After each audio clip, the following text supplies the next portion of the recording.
Ashama harka fuunee akkam jirtanii hordoftoota ayyaantuu asallaa chaanal jedhu jalatti argamtan nagaan gooftaa jaalalli Kiristoos bakka jirtanitti isiniif haa baay'atu jecha egaa warri maatii koo taatanii laayik godhuudhaan akkasuma koomentii yaada keessan na barreessuudhaan na faana dhaabbadha. Warri maatii koo hin taane immoo sabiskiraayibii godhuudhaan koottaa maatii naa ta'a jechuun gamanumaan jaalalaan isin affeera obboleewwan koo har'a immoo macaafa qulqulluu keessaa iddoo tokko qabadhee kara keessan dhufeera. Waaqayyoo gargaaradha, waaqayyo oolchadha. Namni harka waaqayyootitti qabame yeroo hundaa waaqayyootti kooluu garuu hin salphatu, hin yeella'u. Namni yoo isa yeellissaa san jala rabbiin isa ni baasa. Kanaafiyyuu mee tokkoon keenya rabbiin laphee qajeelaa, laphee qulqulluu rabbiin nu haa kennu jechuun jaaladha. Jaalalli hunduma caala jaalala isaa nu keessatti haa teechisu waaqayyo. Tokkoo keenyatti laphee dhiifamaa rabbiin nu haa kennu. Waaqayyo duratti dhiifamni qulqulluudha. Waaqayyo duratti dhiifamni tokkoffaadha. Kanaafiyyuu laphee dhiifamaa rabbiin nu haa kennu. Yeroo baay'ee namni laphee dhiifamaa gaafa namni tokko dhiifama nama tokko gaafatee akka waan namni summoo wameetitti of laala. Egaa nama rabbi jaalatetuyyuu nama dhiifama nama gaafata. Rabbiin nu haa gargaaru tokkoon keenya jechuun jaaladha. Egaa asumaan immoo mee obboleewwan keenya biyya Suudii keessatti dhugaa dubbachuun iyyuu afaan nama hidha waa'ee obboleewwan keenya. Rabbiin maaliif akka calnuun jedhe inni beekadha. Waaqayyo danda'aadha. Mee obboleewwan koo akkuma amantii keenyatiin rabbi haa kadhannu. Mee yaa rabbi nutti araarami haa jennu. Har'a namni biyya ofii keessatti rakkoon haa jiraatu, beelli haa jiraatu, hammeenyi fi haa jiraatu biyya ofii keessatti. Karaarraa ciiftee toban namni biddeen siif darba malee sin jedhee si biran darbu. Uummanni keenya baay'ee garaa laafessa namni Itoophiyaa jechuudha. Dhugaa kan garaa walitti jabaatu hin jiru. Hakkanatti lafarratti qabeenya irratti namni walaalolu malee lafarratti gaafa hiyyeessa taate namni baay'ee siif oo'a. Namni baay'ee siif laafa. Namni wayyaa lama qabu wayyaa tokko baasee hiyyeessaaf kennaa jira yeroo kana keessa jechuudha. Kiisii keessaa warri caammaa xara guban daabboo hiyyeessa karaarra ciisuu bitaaf. Baay'ee gara laafeenya nuyi biyya keenya keessatti yoo rakkannillee beeloftullee gaafa tokko yoo beelofte gaafa lammataa hin nyaatta karaarratti yoo gaabaate. Har'a garuu biyya ormaa keessatti namni isaan laalu hin jiru. Qilleensa tokkoon argatanii akkanatti raamma'anii dhugaa baay'ee nama dhukkuba. Afaan inni dubbachuun baay'ee namatti ulfaata. Rabbiin isaan haa yaadatu. Mee rabbiin akka isaanitti araaramu nuyi mee laphee dhiifamaa haa qaban. Mee hundi keenyayyuu akka amantii keenyatiin waaqa fuulduratti yaa rabbi natti araarami jennee cubbuu keenya waaqa duratti yaa himanu. Namni ani qulqulluudhaaf hin jedhu of gowwoomsa jedha sagaleen waaqayyo. Namni qulqulluun hin jiru. Qulqulluun isa tokkicha teechoo isaatirra jiru bichaadha.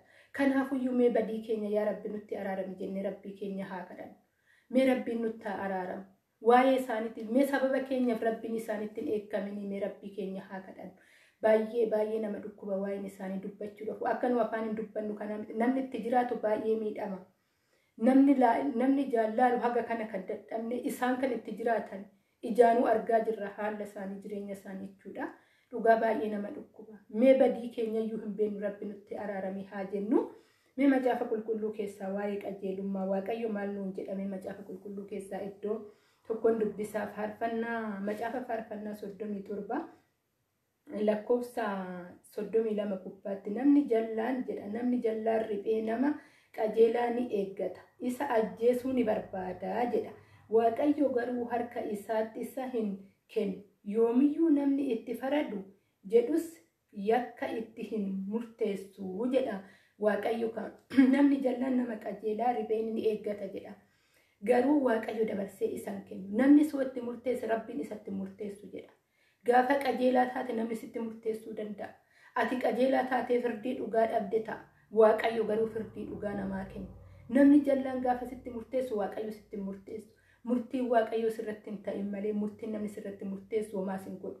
Tariitti sagalee waaqayyo keessatti iddoo wayii maal jedha? Nama foon nama ajjeesuun sodaatinaa jedha. Nama isa garuu foon namaallee lubbuu namaallee balleessu sodaadhaa jedha. Foon keenya fi baay'ee dhibbachuu hin qabnu. Rabbiin nu jiraachisa akka jiraannettuyyuu. Garuu lafa dhiphinaa keessaa rabbi akka nu baasu. Keessattuu obboleewwan keenya biyya Suudii keessatti dararamaa jiran rakkachaa jiran. Rabbiin isaan harka qajeelummaatti akka deebisu. Firdii jallootaa jala rabbiin akka isaan baasu. Mee haa kadhannu. namni namatti murteessa nama itti murteesse ta'a mootummaan itti murteesse ta'a rabbi mooyyuu namatti murteessu mee yaa rabbi isaan itti murteessini murtoo kenniif malee jennee mee rabbiin haa kadhannu waaqayyo wanni dadhabe hin jiru harka jallootatii rabbiin isaan haa baasu jechuun jaaladha nama gaafa qajeelaa taate namni illee sitti faradu waaqayyo sitti faradu harka jallootaa keessaa rabbi nama baasa egaa kaa rabbi isaan haa baasu waan biraa humaa hin jennu humna qabaannoo kanaafuu qabaanni isaan achi keessaan baasu kanuma rabbii keenya isaanii kadhanna waaqayyo waan dadhabe tokko illee hin qabu waaqayyo humaa handara lafaa ijji isaa handara lafaa dhaqqaba hookan biyya kanatti guyyaadhaa tiraanispoortii barbaadeetii miti waaqayyo kan deemu ijji isaa daangadhaa hanga daangatitti handara lafaa hunda ija funyi harka ofii keessatti ilaala waaqayyo biyya lafaa tan kanaafuyyuu waaqayyo mee firdii dhugaa isaanii haa kennu jechuu jaalan nullee mee akka rabbiin nutti faranne walitti faraduu haa dhiisnu firdiin harka waaqayyoo jirti waaqayyo abbaa firdii ana jedha mee walitti faraduu haa dhiisnu warri jalloonni gaafa sinitti faradan jedha sagalee waaqayyo garuu waaqayyo sinitti murteessu sinitti faradu jedha kanaafuyyuu waaqayyo qulqulluudha firdiin isaatillee qulqulluudha kanaafuyyuu mee firdii waaqayyoo haa dhiifnu nuyi ofii keenyaa mee cubbuu keenya waaqayyo duratti haa himan itti namni jallaan humna nama irratti ka'uu ani argeera namni jallaan humna nama irratti ka'uu ani argeera inni akka muka lafti itti tolee ni dagaagaa ta'a jedha akka muka lafti itti toleetti namni jallaan ni dagaagaidha egaa kan ni dagaaga jedheetuma ka lafa kanatti horeetuma jiraata laata namni jallaan mee gadi siqee waaqayyo maal jedha ergasiis yeroo achiin darbitu illee nan dhabee ani isa nan barbaade inni immoo hin argine jedha egaa kan mukni kun lafarratti dheeratee jira lafarratti daraareera lammata yoo ati deebitee too iddoo saniin deemtu iddoo saniin jiru akkasiidha wanni jallaa ta'een waan qajeelaan taane waan waaqayyo biraa hin taane hunduu yeroodhaaf ija namaatitti nama hawwachuu danda'a yeroodhaaf guddachuu danda'a garuu lammata yoo deebitee dhabdu bakka sanitti hin argitu jallummaan isaa isa balleessee jira waan ta'eefiyyuu jallummaan nama balleessa jallummaan nama nyaata jallummaan muka hookaniin urtoo nyaattedha keessuma keessi nyaatee si fixa gaafa tokko hin kufta akka muka urtoo nyaatetti gaarummaan waaqayyoo immoo baraa amma baraatti si jiraachisa foon keetiin illee lafa kanaa kaatu lubbuun kee waaqayyo fuulduratti qulqulluu taatee yeroo kamuu gammachuudhaan jiraatti gaafaati qajeelummaa filatte qajeelummaa waaqayyo biraa namaa kennama obboleewwan koomee yaada garaa keenyaa haa jijjiiran yaada qalbii keenyaa haa jijjiiran nume waan lafarra munyuuqu kun hunduu hin darba dargaggummaan illee hin darba wanni hin darbine tokko hin jiru garuu waaqayyo yeroo kamiyyuu jiraatadha yeroo kamiyyuu waaqayyo jiraatadha egaa kan muka jallaa taanii lafarratti bal'achuu hin qabnu muka qajeelaa yoo ta'e yeroo kamiyyuu hin bannu waan ta'eefiyyuu waaqayyo nu haa gargaaru haala kam keessattuu waaqayyo nama ni gargaara waaqayyo nama salphisu namni si salphisuuf deemuu danda'a namni si salphisuu waa baay'ee sirriitti adeemsisuu danda'a garuu waaqayyo gaafa abdattu ati salphattu kasi salphisuu deemu salphata malee kasi xiqqeessuu deemutu xiqqaata malee sagalee waaqayyootu jedha namni rabbii ofii abdate amantuma kam keessa iyyuu jiraadhu waa'ee amantiitii miti waaqayyo ilma namaa foon uffatee lafa kanarratti uume sanyii Addaam sanyii Aadam kan ta'e hundaayyuu waaqayyo ija tokkoon laala ijji waaqayyo tokko akka amantii keetti jedhama Islaamni qulqulluun akka amantii keetti tokkoo keetti rabbii kee kadhadhu jedha kan Yesuus Kiristoos kara biyya lafaa dhufu amantii nama tokkootii dhufeetii miti kan lafa kanatti fannifame biyya lafaatiif jaalatamee akkasuma waaqayyo biyya lafaa jaalate ilma isaa tokkicha dabarsee kenne jedha sagalee waaqayyo malee yookaan pheenxee jaalate yookaan ortodoksii jaalate yookaan musliima jaalate hin jedhu biyya lafaa jedha nama uumaa isaatitti uumeef jaalatee jedha ati amantii kam keessa iyyuu jiraatte fi miti ati immoo guyyaa guutuu waaqayyo duratti jilbiiffattee fi miti inni keessa kee laala inni laphee kee keessa laala malee jilba keetii miti jilbi kee yoo lapheen kee qulqulluu ta'e wanna ati laphee kee qulqulluu saniif fidde jilba keetiin dhalchita malee jilbaan dhalchita hoggaa jedhamu yookaan namaa miti isa jilbiiffattee waan gaarii facaafattee sassanyii keessaniidha waaqayyo duratti wanni ati facaaftu aarsanatti dhiyeessitu waaqayyo duratti qulqulluu yoo ta'e gaafa lapheen kee kun dhiqame uffata gubbaarratti hin hiphatin uffata gurraacha ta'a adii ta'a jettee hin hiphatin isa keessa keetitti hiphadhu kan gubbaarraa saamunaatu miiccee baasa waan ta'eef keessa afuura keetii garuu isa macaafa qulqulluu yookaan amantii keetitti qulqulleessa waaqayyo inni biyya lafaa inni biyya lafaatti dabarseef kennee biyya lafaa akkanumaan jaalate nullee odoo sababa tokko malee wal jaalannee bar wanne eebbi lafa kanarra munyuqunduu nu argata sababbiin nuu fi eebbi wal jala dabarru sababbii hiyyummaa fi rakkoon dararummaan adda addaa nurra ga'u maaliif nuu fi eebba keenyatu wal jala darba yeroo baay'ee eebba keenyan eeggannu ni fiigna sababa kana ta'eef nuu fi eebba keenya wal jala waan darbinuuf lafa kanarra zoorree yeroo baay'ee yeroon keenya illee nu jala kan dhumachuu danda'u rabbiin nu haa gargaaru laphee dhiifamaa laphee jaalalaa laphee tokkummaa rabbiin nu haa kennu haanuma kam keessaa jiraadhu obboleettii koo obboleessa koo rabbiin gargaaradha rabbii kee amanadhu namaa miti tariitii har'a namni harka walitti si rukutuu danda'a nama biratti ati jaalatamtuu ta'uu dandeessa ta'a nama biratti baay'ee fudhatamuu ta'uu dandeessa ta'a namni namaadha gaafa tokko ni mucaata gaafa tokko kophaa taate of argita yaa obboleessa yaa obboleetti garuu kan yeroo kamii sirraa hin sokkin haala kam keessattuu kan sin ganne uffata kee ilaaletoo kan si jibbin dhaabbannaa kee ilaaletoo kan sirraa hin deemne rabbii tokkichaadha inni jijjiiramne isa alfa koomigaa irshaa daayii kan ta'e hunduma danda'aa kan ta'e waaqayyo danda'a abdadhu waaqayyoo kee uffata keetittiin irkatin qabeenya keetittiin irkatin ogummaa keetittiin irkatin ogummaan kee tasa kufti beekumsi kee tasa si harkaa caba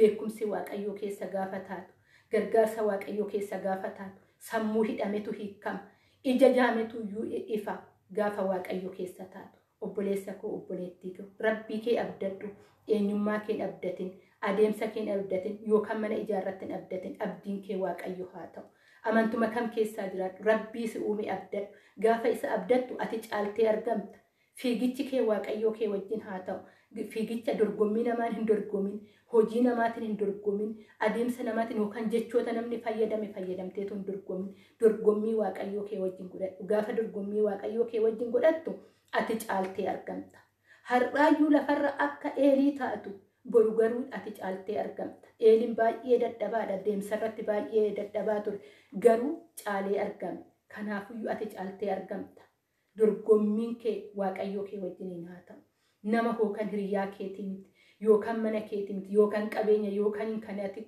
baankitti kuufattee qabdu miti dorgommiin kee uumaa kee wajjin isa ganama si uumu isa nama godhee si tolchi isa lafa kanarratti si fide wajjiniin haa ta'u waaqayyo danda'aadha yeroo kamuu akka rabbiin nutti farannillee obboleewwan koo walitti faraduu haa dhiisnu firdiin qajeelan waaqayyo bira jira akkasitti farannetti atillee obboleessa keetitti faradin jedha odoommoyyuu wannan gisee baay'ee natti tolu waaqayyo jechoonni waaqayyo garuu hooka sagalee waaqayyo hunduuyyuu qulqulluudha garuu jechoota yeroo baay'ee bakka na gammachiisu keessaa jiraate taana obboleessa kee huba obboleessa kee keessa jiru osoo hin argin isaati bundaa ija kee keessa jiru baafadhuu siin jedha laan obboleessa gaafa san obboleessa kee huba obboleessa kee keessa jiru san argitee ija isaa keessaa baastafii jedha cubbuu guddaan si bira jira ati obboleessa keetti xiqqishuu obboleessa keetii san laalte isarratti faradin garuu harki caalaa cubbuu guddaan si bira jira jedha mee gaafa ol qulqulleessinee kaani gaafa nu nama qulqulluu taane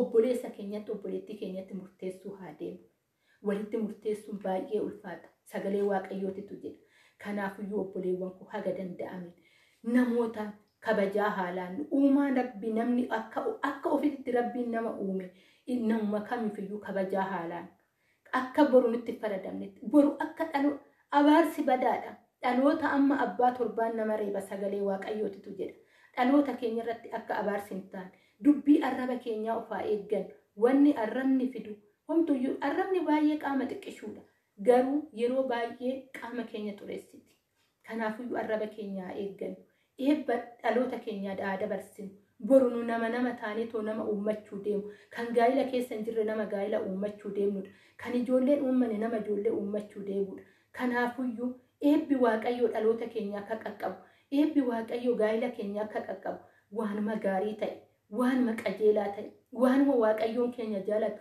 waanuma rabbiitti tolu daadalagu waanuma rabbiitti tolu haa yaanu isiniin jechuun jaaladha obboleewwan koo qajeelummaan rabbii biraa namaa kennama rabbiin nu haa gargaaru tokkoon keenya saba keenya afaan walaa beeksisu jibbaa fi gufuu rabbiin nu keessaa haa buqqisu dhugaa yeroo baay'ee nuti akkuma saba Itoophiyaatittu saba Itoophiyaa keessaa uummanni Oromoo kun nama baay'ee bal'aa nama baay'ee gara laafessaadha garuu gara laafessi keenya kun immoo saba fuulduratti mul'ataa haa ta'u yeroo baay'ee arraba keenya osoo hin ta'in gocha keenya waan gaarii gochuu ariifan. Rabbiin nu haa gargaaru. Dhaloota keenya akka waan gaarii dhaalchinu isiniin jechuun jaaladha. Obboleewwan koo baay'een isin jaaladha, baay'een isin kabaja. Egaa akka viidiyoo biraatiin darbee ammallee macaafa qulqulluu qabadhee kara keessan nan dhufu. Warroon isinitti tole yaada keessan koomentii jalatti naa barreessuu hin dagatinaa isiniin jechuun jaaladha. Ayyaanni Gooftaa, jaalalli Kiristoos kan dhuma hin qabne obboleewwan koo baay'ee isin jaaladhu, baay'ee isin kabaju. Haaluma kam keessayyuu kan jirtan, hedduma kam keessayyuu kan jirtan, amantuma kam keessayyuu kan jirtan, Rabbiin isin amanantan karra keessan, ulaa keessan cabsee, mana keessan keessa seenee, yaada keessan keessatti, karoora keessan keessatti, ilaalcha keessan keessatti Rabbiin isin haa dhufu. Laphee dhiifamaa tokkoon keessan Rabbiin haa argatu. Isin uumaa Waaqayyo waan taataniifu namni tokko amantuma kam keessayyuu jiraate fedha Waaqayyootiin malee namni tokko lafa kanatti hin dhufne. Fedha Waaqayyootiin hundi keenya lafa kanatti dhufne waan ta'eef ilaalcha keenya Rabbiin nu haa sirreessu. Goluma kam keessayyuu kan jirtu Waaqayyoon iddoo ati jirtutti maatii keetiif jaalala, siif jaalala, hojii harka keetiitiif eebba Rabbiin si haa kennu. Warroota mana hidhaa keessatti yeroo kana nyaata dhabanii, bishaan dhabanii, dhibeedhaan dararamaa jiran Rabbiin inni qilleensarraan karaa qabu, inni karaa kamiinuyyuu tiraanispoortii isa hin gaafan ulaa cabseetoo isaanitti seenee, borjoo cufameetoo jiru isaanitti seeneetoo Rabbiin hidhaasan keessaa isaan haa baasu. Jaalalaan Rabbiin isaan jidduutti haa deebisu. Mootummaallee Rabbiin isaaniif garaa haa laaffisu. Waan biraa homaan jennu Rabbiin isaan haa tuqu. Mootummoota biyya bulchaa jiran yeroo kana keessa akka isaan hiphataniitoo isaan mana hidhaasan keessaa isaan yaasan Rabbiin sa'aa kanaa jalqabee, daqiiqaa kanaa jalqabee inni hunduma danda'u, inni Irshaadaayii ta'e, inni hunduma danda'aa ta'e, uumaa isaa kana biyya ormaa keessatti rakkachaa jiran, gola namaa keessa taa'anii rakkachaa jiran Rabbiin mootota san laphee isaanii isaan haa raasu, garaa isaanii isaan haa laaffisuuf waanan jedhu kan Rabbii tokkichaan qaba. Isa isaanii ergee jiru.